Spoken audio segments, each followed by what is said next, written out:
Blog Talk Radio.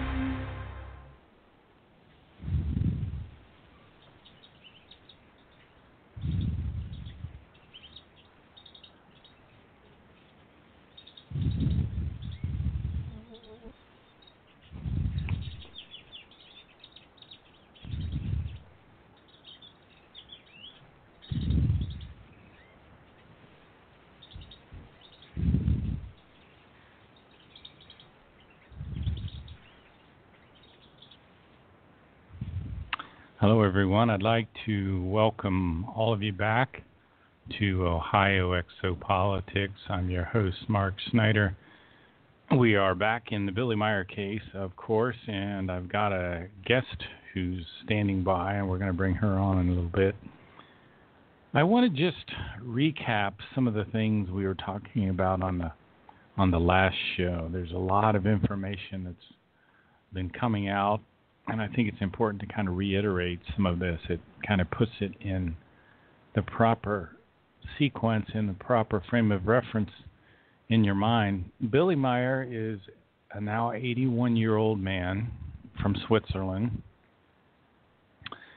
He lives in a little town called Hinterschmid-Rüti, which is about 45 minutes east of Zurich, in the snow-capped mountains of Switzerland and in a beautiful pine forest.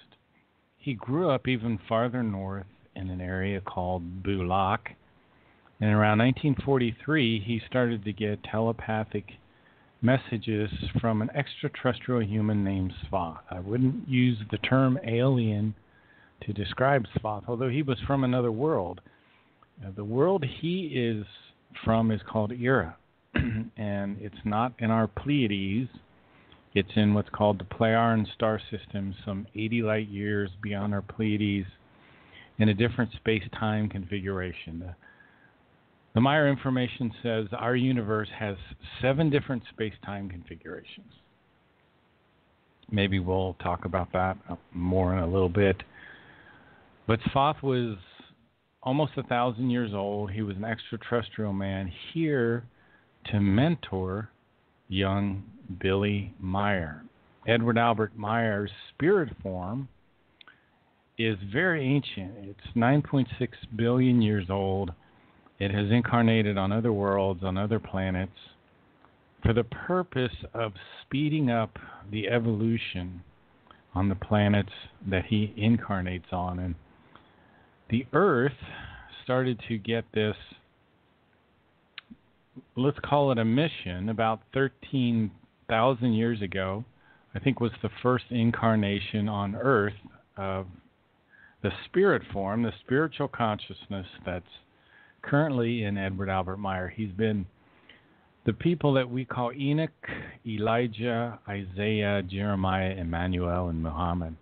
And in each one of these lifetimes, he taught an ancient universal teaching called the teaching of the Spirit, and that's what's covered in those over 50 books that he has written.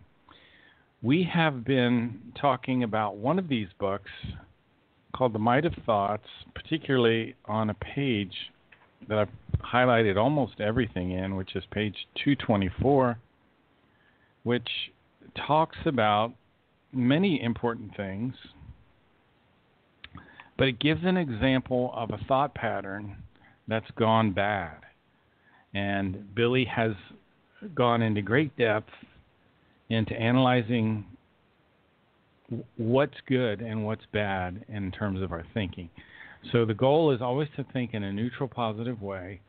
That means we're not too positive, we're not too negative, we're optimistic, we're cheerful, we're enthusiastic, we're confident. And confidence is a key because I think a lot of the anxiety and tension, and even this can lead to violence when people have a lack of confidence. And I think it's very important that we hold on to that notion of confidence, because the power of our thoughts is incredible. Your thoughts are incredibly powerful. Now, if you're not thinking correctly, you may be influenced by your unconscious or subconscious thoughts and be bringing bad things into your life. Remember, good thinking leads to good feelings, and good feelings lead to good habits. And these good habits ultimately bring good circumstances into your life. But if you start to think in a negative way, this is what's going to happen. I'm going to read this straight from the book. This is in contrast to entangled ideas, confuse the thoughts, and abruptly go from one extreme to another, whereby a misdirection of the thoughts arises, which triggers emotions and can even lead to murder and manslaughter. There's a very popular, let's call him a athlete, who has recently just exhibited some unbelievably bad thinking and behavior. And I'm going to try to play a few clips so you can get a feel for how this relates to our material. Me and Rem talked about this yesterday afternoon a bit. Let's see what we can do here.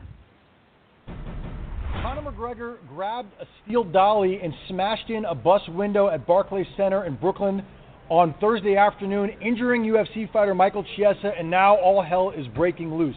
Babcock, what happened here? Absolutely. UFC fighters were at Barclays Center. They were doing media ahead of the fight, which is Saturday night. The fighters were on a bus. They were leaving, and a commotion, a brawl broke out. There was 20, 25 guys. Police were called. They responded, and it ended up, Evan, with Conor McGregor running next to a bus that Michael Chiesa, Khabib, and a bunch of other fighters were on, grabbing a steel dolly and throwing it through a window, and people were injured. Michael Chiesa's face was all bloodied. Unclear if he's actually going to be able to fight tomorrow. He was hospitalized. We know that. He suffered cuts to his face. Dana White told me that he was all cut up. Also, Rose Namajunas was on the bus, and he told me that the dolly came this close to breaking her hand. She's very shaken up, very disturbed by this whole situation. Here's what we know. After McGregor threw the steel dolly, broke the window, a member of his entourage grabbed a chair and smashed the front of the bus. McGregor tried to follow up with a second shot at the windshield, but somebody restrained him. Cops arrived soon after McGregor left. Dana White says a warrant was issued for his arrest. I asked Dana White straight up, are you going to fire Conor McGregor? And he says, look, he's an independent contractor, so it's not a yes or no answer, but he says this incident is bigger than firing Conor McGregor. Here's the bottom line.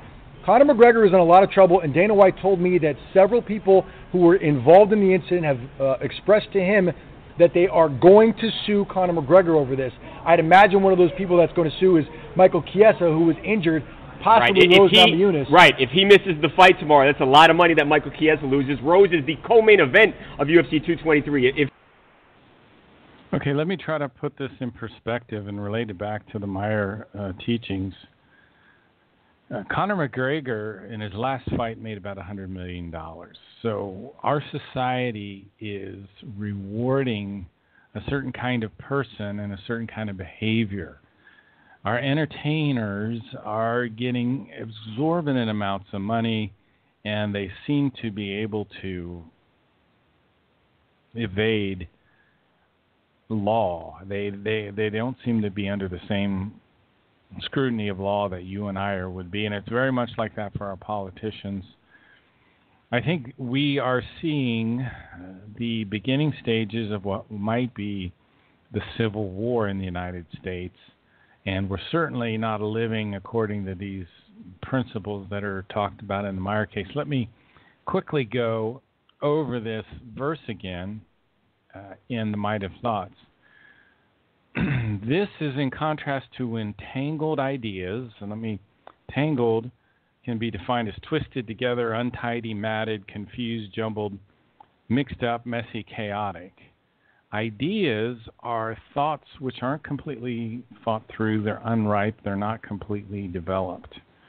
So when we have these tangled ideas, they bring confusion into our thoughts. Confusion is where there's no borders, there's no categories anymore. Everything is all flowing together. And this eventually causes our psyche to go abruptly from one extreme to another. It causes the misdirections of the thoughts, which starts to trigger things in our emotions. Now, the word here for triggering is a German word, auslösen, which off the top of my head I think means to provoke, to elicit, maybe even the cause. So our emotions get triggered, and then we see manslaughter and murder in the case of this guy who's a multi-millionaire. He is throwing steel dollies through a bus window. Now, is that not ridiculous? Here you are, a guy who's worth hundreds of millions of dollars, who has a private jet, who calls up 20 of his street thug friends from his days as an Ireland person growing up in the streets of Ireland. They all jump on this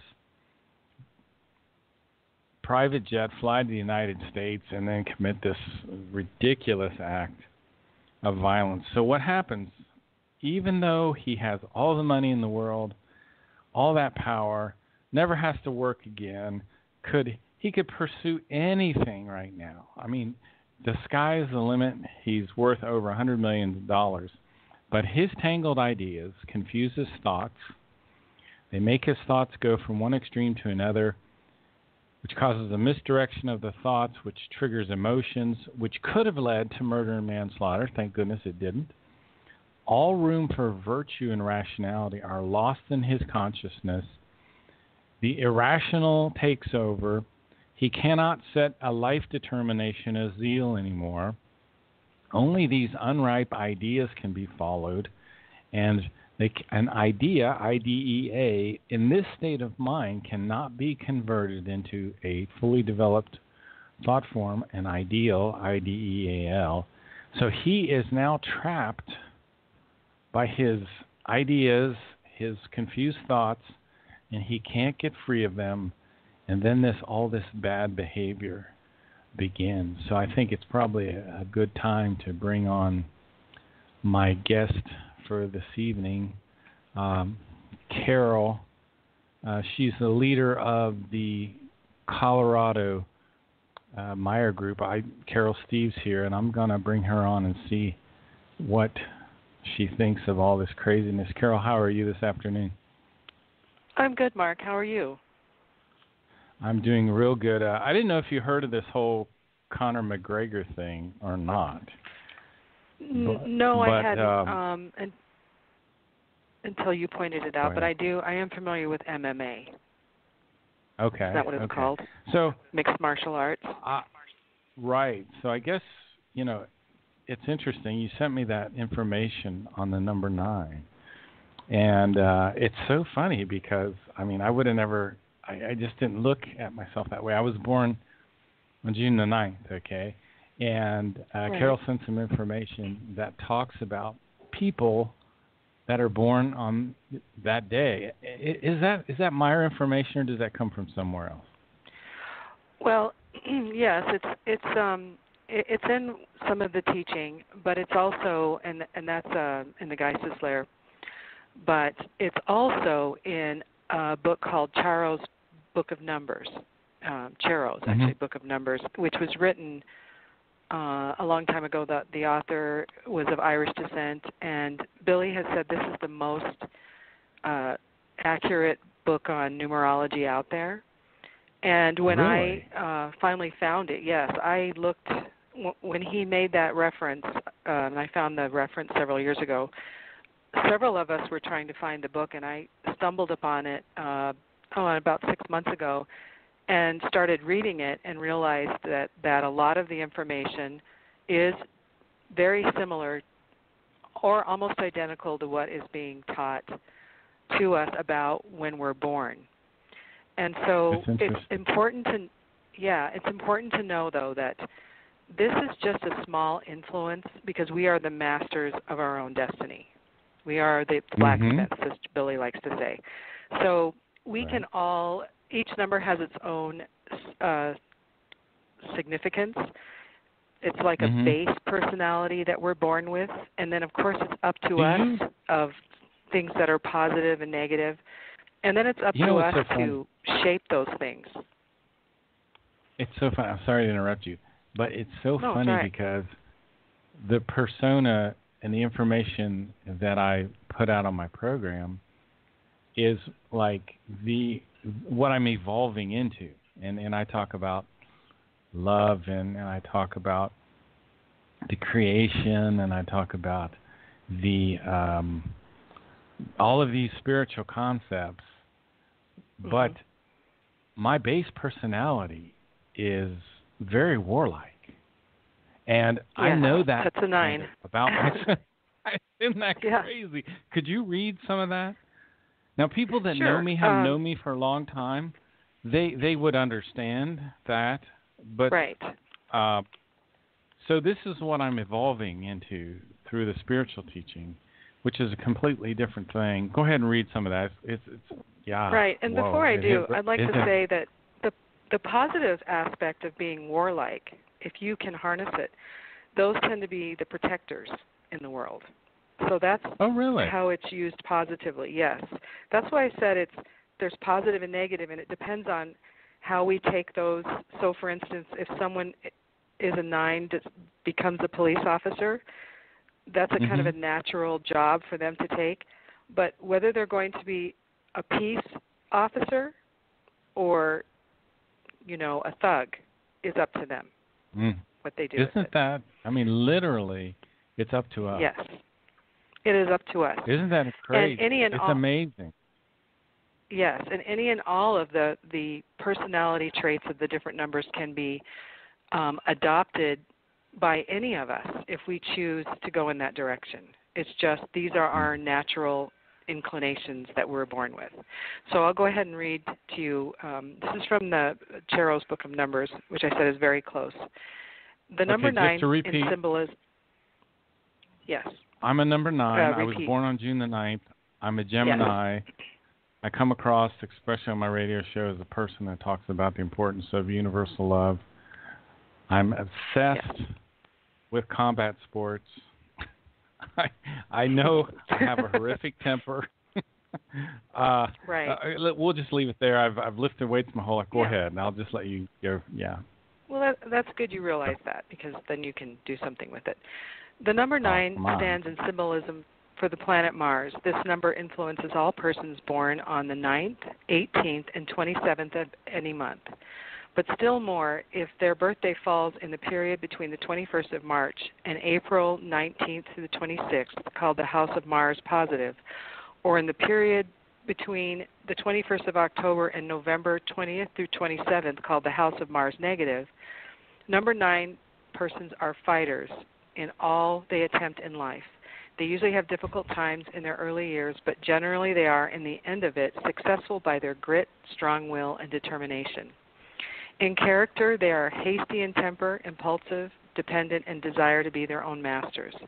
When the number 9 is noticed to be more than usually dominant in the dates and events of their lives, they will be found to make great enemies if they cause strife and opposition wherever they may be, and they are often wounded or killed either in warfare or in the battle of life.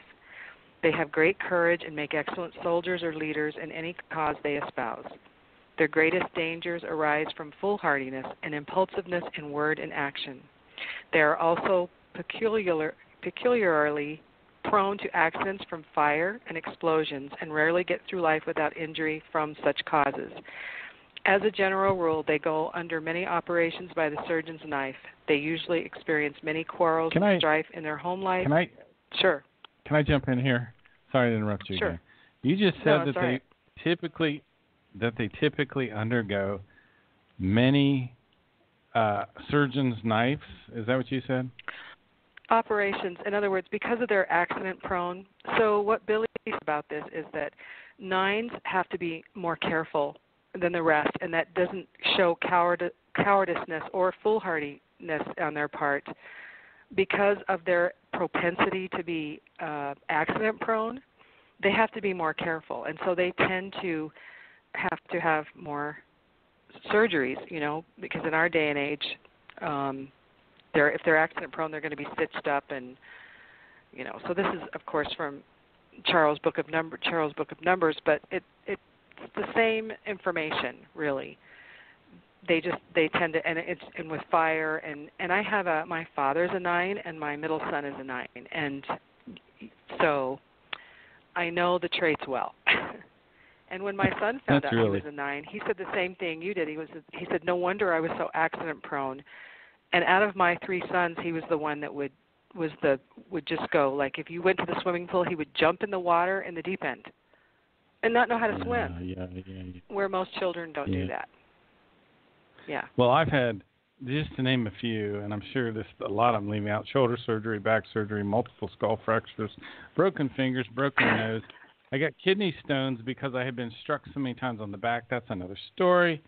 Yeah, it's like, it's like, yeah. I'm telling you, it's, and I don't. Yeah, it's not good to reveal too much of your personal life, but it's interesting. It puts things in a different perspective entirely. You know what I'm saying? Yeah, and explains some things, doesn't it? It sure does. So you're saying the Meyer information pretty much coincides with what you're reading here? Yes. Yeah. I mean, the man who wrote this book, obviously, in my opinion, tapped into the storage banks, and because it's so close, and except he was of a religious bent also. So there's stuff about God in his book. So of course that doesn't coincide, and so that has to be this. You know, there are gems in this book. And luckily, because I have read studied some of the Geistes Layer, I know what is accurate in here and what is not. And so that's because this book is available to everyone in the Geistes Layer. We aren't necessarily supposed to talk too much about that. I can just say that there's a lot of good information in this book, and mainly the information about the numbers, the quality of the numbers, the things that support. So there are medicinal herbs and foods and even colors and gemstones that support each of the numbers to a minor degree. Now, I'm sure the food aspect is more important, but so for instance, I don't know if you've heard that that it's recommended if we are I think centered enough, really, that we can wear a gemstone on our solar plexus, and each day has its own stone. So the real birthstones actually coincide with our birth day, not the birth month. So, for instance, I think yours is a garnet, and yes, it is. It's a garnet. So, and reddish colors. And that's to a minor. There are certain colors that support us, make us feel better, and certain colors that may kind of bring us down. But of course, the stronger our consciousness is, the more that stuff doesn't affect us. My favorite color for most all my life was orange-red, but except later in life, I kind of go towards more the blues or greens. But yeah, it's very interesting. Yeah, and that's fine. I mean. What it talked about in terms of Mars was very interesting too, because I don't have. I have a very an interest in Mars, but I'm not romantic about it. To me, it's kind of a dead planet now, and there's a long history that goes there with the Meyer information and the destruction of Mars and the civilization that was there. It's very interesting the way this all kind of works together. It is. You know what I think I'll. You know what I think I'll do real quick, Carol, is I'm going to play. Sure. I'm going to play this second clip, which is a little more information on the Connor Meyer situation. Again, this is just the perfect example of what's happening in our society, where we have these. Yes. These stars, let's call them stars for lack of a better word, which are a lot of times on the borderline of being thugs. If you like the NFL, the basketball, and the whole thing. I mean, these guys are always getting trouble. They're always fighting. They're always doing this stupid stuff. So let it be a lesson to us. I mean, controlling your thoughts is so critical. I'll just put you on mute for a second, Carol, and I'll go ahead and play some of this other clip. Kenny, this is the craziest thing that I can remember seeing. This is before a sporting event. We've seen Mike Tyson bite Holyfield. Right. We've seen the Malice at the Palace. Those were a boxing event, a basketball game. Before the event, we've seen bizarre things from Tyson at press conferences, but I don't think I've ever seen this where he's injured other fighters. And so I guess my first question is just like, is Conor McGregor mentally okay? I mean that in all seriousness. I'm not sure. And here's the thing. He wasn't even involved in this fight card. He wasn't even supposed to fight. So, first of all, in order to kind of understand this mess, you kind of have to go back to yesterday. Now, Conor's teammate, Artem Lobov, was approached by Khabib Nurmagomedov. Now, this is a fighter that is fighting on Saturday night. He's in the main event. He's fighting for the 155-pound title, which is Conor's belt. And apparently, he had some words with Artem Lobov, Conor's friend and training partner. Artem was also supposed to fight on Saturday night.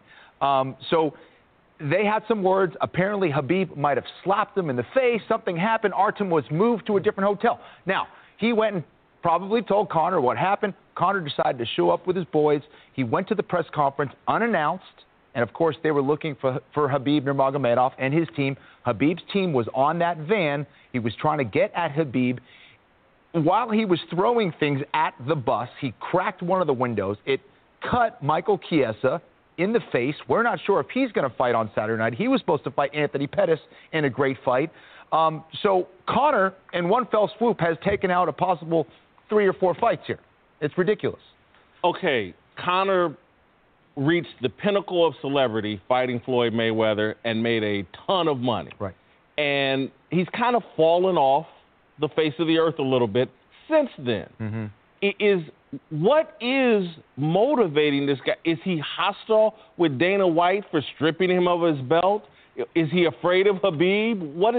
What's driving him here this kind of crazy? I don't know. You know, again, he knows how to hype fights, but this is too far. And the problem is like, you know, and I'm probably guilty of this a little bit, of giving Conor the pass and say, hey, it's all right. He's just trying to hype the fight. Well, now he's going way too far. He's injuring other fighters. Rose Namajunas, who's fighting for the title, defending her title on Saturday night, was shaken up by the incident.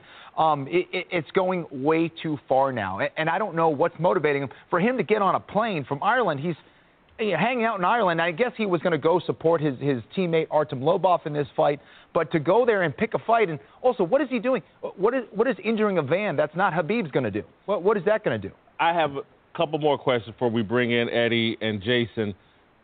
UFC needs a television deal. They're looking for a television deal, a TV partner, and I'm wondering if these type of antics enhance the brand or will provoke caution. Is this a bridge too far? This is a black eye for the sport, in my opinion. I don't think this is a good thing. It's one thing to hype a fight, but when you're going towards this kind of negativity and people are getting injured and you're ruining, people's property and cars and vans, it's too much. It's too much. And, what did Jim Carrey said? I wish that everybody could get rich and famous so they could realize that's not the answer. And Conor now.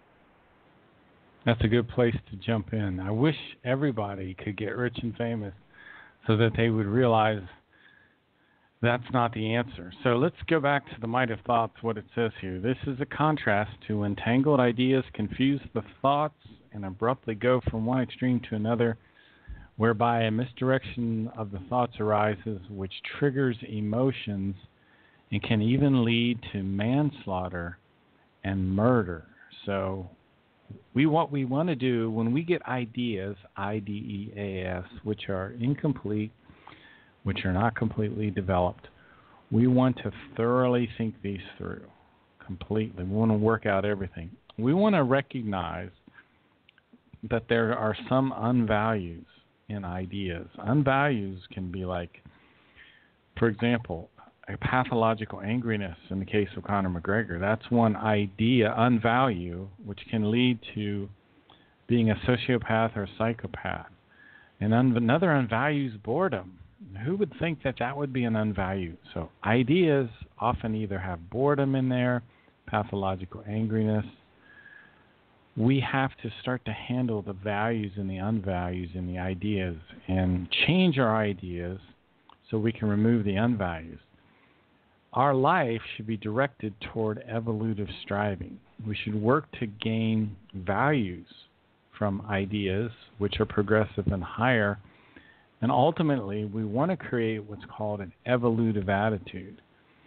And this evolutive attitude will eventually put things into perspective and bring things into fruition. So what we're seeing is, from current events, a perfect example of a person who's gotten completely out of control. This is where Tangled Ideas will lead you. I want to bring Carol back in here. Do you have any comments on any of that? Well, I do. It actually reminds me of there's an extract from Contact 633 called Malicious Computer Games, Movies and Plays, etc., which I translated and put in our newsletter last year, which I have in front of me. And because Please not read only it. is the sure. Okay, well, I'll read part of it. It's very long, so I'll read a little bit of it. It starts out, Billy is talking. Once you have told me that you all have operated studies for many years with respect to films and computer games to explore which Gewalt and coercive method effects arise for humans from war, anti-war effort of terror, horror, forensic crime and torture, murder and manslaughter films. Can you give me today the results you have gained in this regard? Bata. Our research on this matter is based on long-term studies not yet completed, because for that it is a term of 30 years. We started it in June of 1987, thus will end the whole thing in the year of 2017, which will give a final result. To this end, both the age and sex, the personality structure, problem-solving competence, and the ability for thought and emotion regulation are to be observed, as well as the social environment, such as parents' house, education concept, friendships, acquaintances, and social standing, etc. Next, situational factors must be involved, such as work, level of consciousness, boredom, lifestyle, philosophy of life, and behavior, etc. Only after considering all these related factors can accurate findings and results of the studies be identified, and only under these conditions will it allow a necessary, thorough analysis and various results to develop. But what has been found as the result of the ongoing research is really frightening, because it is exactly the opposite of what the terrestrial psychologists say. From the whole of our highly accurate Earth-wide measurements and studies conducted on Earth people, it is clear without a doubt and absolutely sure that they are affected very adversely by such computer games and movies, as well as through theatrical performances, and in the same context. The majority of people on Earth view such films and plays or operate computer games. The Earth people are traumatized in their normal awareness activities, as well as in their thoughts, feelings, psyche world. The resulting character changes, emotional and strongly negative and even degenerating impaired behaviors, which follow the corresponding coercion method way in which the computer games, movies, and plays with respect to torture, Gewalt, hatred, deceit, horror, war, murder, revolution, terror, sectarianism, homicide, and coercion begin to act and lose their sense of effective reality, which overall triggers everything, even subliminally, but also to the acute outbreak of the psychopathic and paranoid feelings, which on the one hand lead to very serious personality disorders, and on the other hand can hardly be or cannot be controlled. Gewalt computer games, Gewalt movies, Gewalt games, Gewalt in the media or in the current reality, causing inevitable aggressiveness, Gewalt and coercion in many children, adolescents, and adults. And it goes on. Do you want me to continue? No. That's funny. So the computer games, the movies, which are very violent. One that comes to mind is called John Swick, the guy from the Matrix movie. Gosh, have you ever seen any of that? He's the guy that in the one scene he kills two people in a bar with a pencil. It's just brutal. Yeah, no, I haven't seen those. They looked too violent for me, so I didn't watch them. You were smart. But, even he points out... Oh, go ahead. These impact us, don't they? They have yes. Even a subliminal impact on us. Yes, and even they point out later in this contact that even the superhero movies, the Marvel comic movies, where we're rooting for them to kill the bad guy, and they're pointing out that that's not good either, and that we get a certain charge out of that. I'm paraphrasing. That we get a certain charge, and we're rooting for that that villain to be killed, Yes. instead of, being That's a put perfect somewhere where you lead can in. think about what he's done. That's a perfect lead in. Let me take over just for a minute here. So we're Sure. talking about misdirected thoughts which trigger emotions. And the German word auslösen means to trigger, to cause, to provoke, to elicit, to unleash, to release. Now, there is an article called Open Letter to Fellow Men, and in this article, it's one of the FIGO things. Auslösen is a word that means triggering disasters, even on a larger scale. And it says, the knowledge that we ourselves alone are essentially the very own responsible for everything. And everything firstly starts on a small scale, meaning on a personal scale. Therefore, let us reflect with ourselves that we are actually employing at this moment within our planet in a large scale whose climate we disturb, and through it release, auslösen, tremendous disasters. Now listen to what it says in the Goblet of Truth, page 49. This means that everything is connected, and this interconnectivity is rendered particularly stable because the reward center in the brain is triggered by all these aggressions and degeneracies, and the brain is flooded with the neurotransmitter dopamine. And you were talking about getting that charge, right? Yes, that's what I meant, exactly. And what it boils down to, if people could face this, is that we are actually watching other people be killed for entertainment, bottom line. Bottom line. Yeah. That's what it is. I do it all the time. I do it. Mm-hmm. I'm guilty of this. I really, we're on 24/7. We have to be watching our thoughts 24/7, don't we? Yes, we do. We do. It's And notice how responsibility. these kinds of things affect us, Yeah. And that's why, all this, all the problems with all the shootings and in our country, I understand that, people want, they're like, take away all the guns, but what they don't understand, it's the mindset that needs to change. Weapons are only a tool that can be used for good or for evil. It's our mindset that determines how we use those weapons. And if they people have a could lot just of guns realize that. They have a lot of guns in Switzerland, man. And They you don't do, see these yes. shootings, right? No, because I mean, they have a you ever different seen attitude Billy's, about them. Have you seen Billy's Arsenal? Yeah, on not personally, I haven't, but I've seen it on the. I think it's in the Silent Revolution of Truth or something. Yeah. Yeah. Billy has an or arsenal. Or it was in Contact, right? Yes. I mean, he has like 15 guns at least. Yeah, something like but that. But he doesn't go around But they're shooting for defense. people. That's, right. Exactly. It's the mindset. They're for defense. It's the thought. Yes.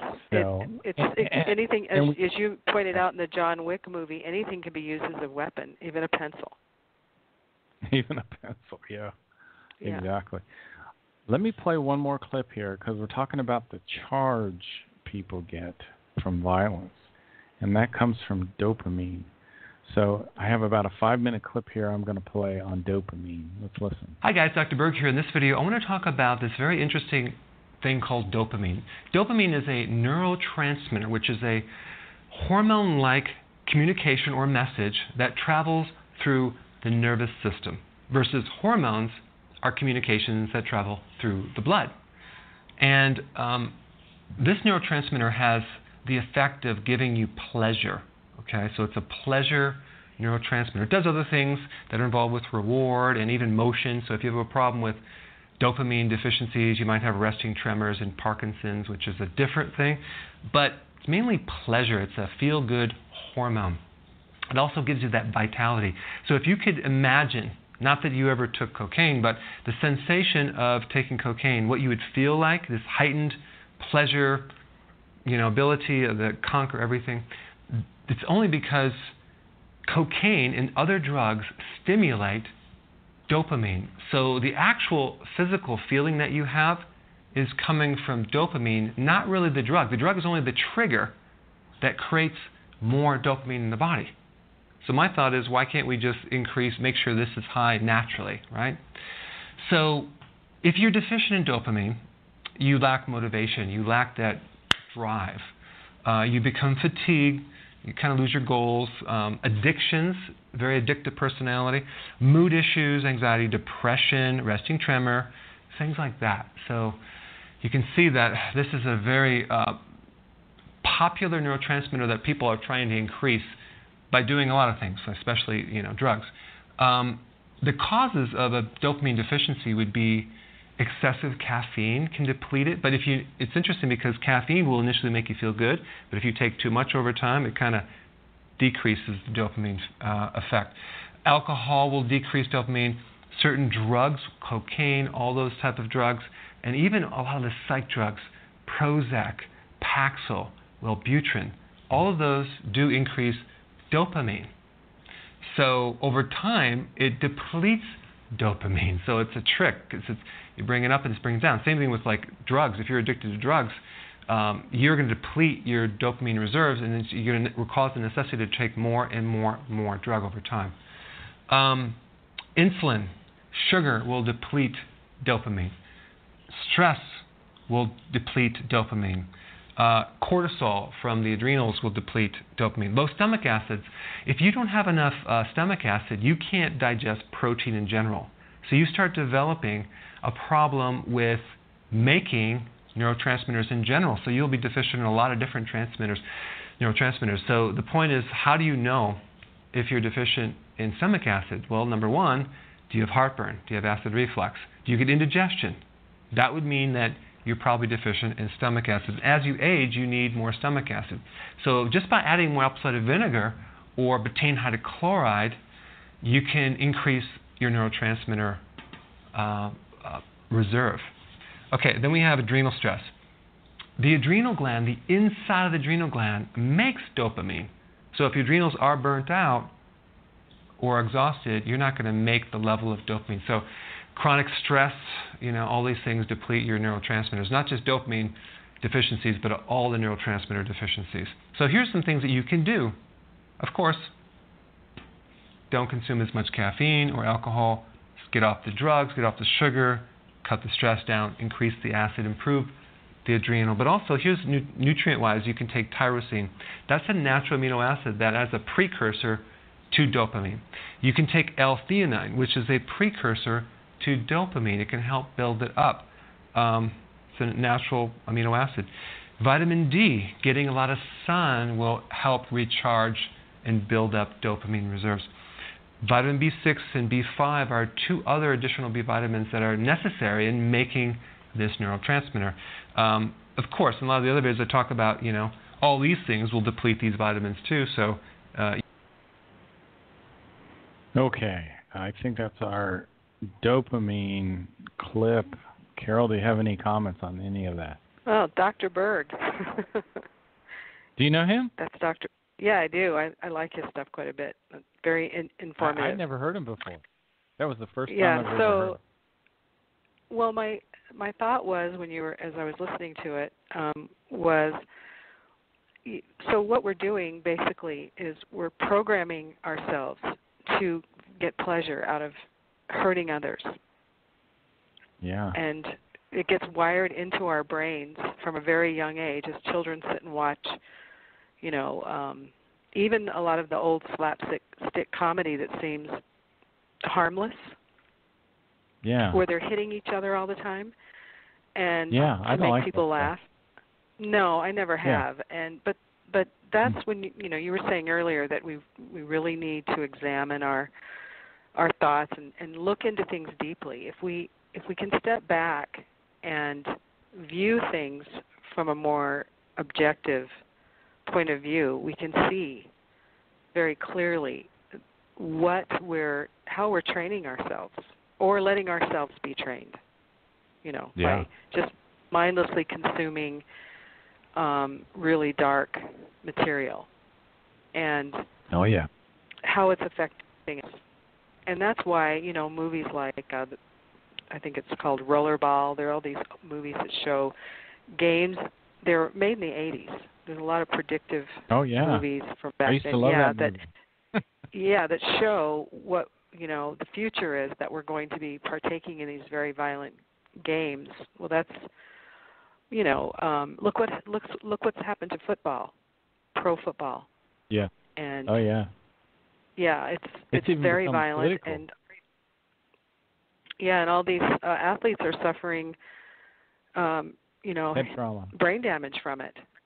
Yeah. They know exactly. now that they're suffering brain and they damage get older. from it, and so sometimes it takes years to show up. Yes. You know what I mean? Yes.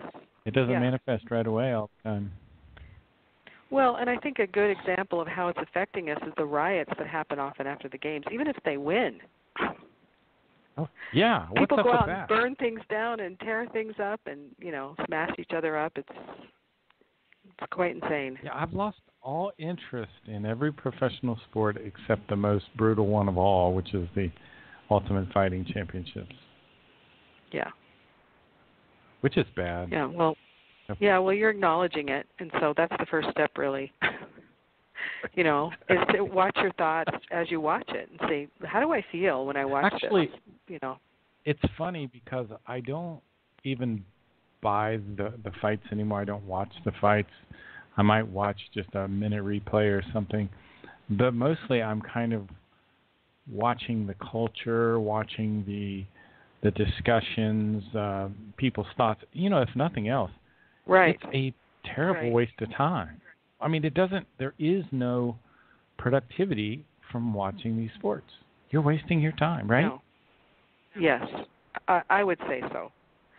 But, a lot of people are so into it. If you bring that up, they become offended. They get upset. Oh, yeah. They react strongly. And I've heard if people will also react strongly and justify the incredible salaries these people get, which I think is absurd. I mean, it is absurd. Think about shows where our values lie. Yeah, someone gets $100 million to go fight a fight. What? How does that help society? We have homeless people. We have tent cities coming up, all around the country here because people they have no income, they have no way to live, and we're paying guys $100 million to beat each other up. What is wrong with us? Yeah. There's so many things. Just, we could go on and on. Oh, yeah, I do. I live in a very beautiful area. I'm very fortunate. And there are places where they're starting to develop around here. And I literally, I have to not watch. I have to not look because it bothers me so much to see these beautiful trees being taken down. And I know what happens. It just moves all the wildlife. They run away from these areas because they have no place to live in there anymore. Right. It's just insanity. And that's why I spend so much time in this Might of Thoughts book, because it says in here that we are ill in our consciousness. Yeah, I would say that's true. And, you made a good point when you were saying that they're doing all this developing and the wildlife is moving out. And the sad part is also, and of course that's from overpopulation, and the sad thing is also that once the people put their yards in, they don't create a habitat where the animals and insects can actually at least thrive in the space that's left over. They put in deserts, really, it may have grass and trees and shrubs, but it's done in such a way that the wildlife can't really thrive in it. And that's usually dictated by the HOAs because they don't understand that you need bare spots on your property for most bees live underground, And they don't live in a hive. Most bees live in the ground, and people don't realize that. And so I didn't know by that. leaving little bare spots here and there, the bees have a place to live. I mean, that's just one example. And instead they're putting down, this is another article I wrote in one of our newsletters, they're putting down all this astroturf now instead of real grass. That's terrible. That's stupid. Yeah, and it's more and more, and they give credits for it in like Arizona and Nevada because of the water shortages. You can get because it doesn't have to be watered, but yet they don't understand. They're putting this plastic. Yeah, that's how far away from nature we are moving. That's how. Goodness. Yeah, and it's going in more and more. If you look it up online, it's becoming more and more popular to put down fake grass, astroturf in your yard. It's insanity. I mean, it's total insanity. I cannot believe it. They're absolutely guaranteeing a desert, is what they're doing. They are. Right? Yeah, because we're turning the planet into a desert. We are, and because not only does it not provide a habitat for our wildlife, but it heats up our planet because that stuff doesn't cool off the area the way grass does. So we're adding to that situation. Jeez. By putting in this. Let me read. Yeah. Let me read what it says here about, and this is from Elizabeth Moosberger on October 24th, 1997. She said, "So the book which lies before you is dedicated to humankind which is ill in its consciousness, so that it again finds the creational natural way which it lost a long time ago." So is there a way we can make habitat for bees? Do you know? Have you researched it to that depth? There is. I mean, there are, if we do things like if we have firewood, if we stack wood, if we leave old tree stumps there, animals live in that. Instead of taking everything out, and making our yard so pristine, if it looks more natural, so if there are bare spots on your soil, instead of having every square inch covered with grass or cement or deck, there are little bare spots here and there of ground so the bees can burrow in and make their homes. There are even little, some of the bees like to live in there, almost look like little, so if you take a big square of wood and drill a bunch of holes in it and just prop it up somewhere, they'll live in that. Really? So if you go out and all you have to do is, like the forest around you where you live, you look at how nature is, and that's what provides the home for the wildlife. And so you can just take that and translate that on your yard. So for instance, you want to plant native plants in your yard because the bees, most people don't understand that bees will not pollinate plants that aren't native to their area because they don't recognize them. And a lot of the plants that are being developed don't have, bees need like a very specific way to be able to get in to get the pollen. So if you look at a flower, it looks like a runway. It has stripes, and the way they're open, the bee can go right in and get the pollen. Well, a lot of hybrid flowers now, they're pretty, but there's no way for the bees to get any pollen from them. And so they recognize the native plants from your area. That's what they recognize. And most of the nurseries don't sell them, although I see more and more. There's like an organization called High Country Gardens. It's out of Santa Fe, New Mexico, and they sell plants native to different areas of the country because people can talk to their nurseries about asking for more native plants. Sometimes your local Audubon Society, they'll have